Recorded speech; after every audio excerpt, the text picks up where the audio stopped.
तुम्हाला माहीत आहे का, मोठे तारे जेव्हा मरतात तेव्हा ते प्रचंड स्फोटात फुटतात. त्यालाच सुपरनोवा एक्सप्लोजन म्हणतात. आणि त्या स्फोटानंतर फक्त एक 20 किलोमीटर व्यासाचा लहानसा गोळा उरतो. त्याला न्यूट्रॉन स्टार म्हणतात.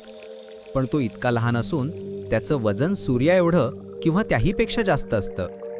हा तारा इतका घन असतो की त्याच्या एका चमचाभर पदार्थाचं वजन संपूर्ण पृथ्वीच्या वजना एवढं असतं.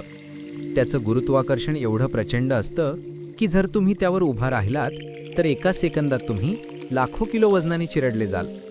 आणि त्याचं चुंबकीय क्षेत्र पृथ्वीपेक्षा ट्रिलियन पट जास्त. ते जवळचा धातूसुद्धा तुकडे करून टाकतं. काही न्यूट्रॉन स्टार्स फिरताना अविश्वसनीय वेगाने रेडिओ वेव्हज सोडतात. त्याला आपण पल्सार म्हणून ओळखतो. ते छोटे आहेत, पण त्यांच्यात दडलेली शक्ती संपूर्ण विश्व हादरवू शकते. युनिव्हर्समधील आणखीन रहस्य जाणून घेण्यासाठी चॅनल सबस्क्राईब करा.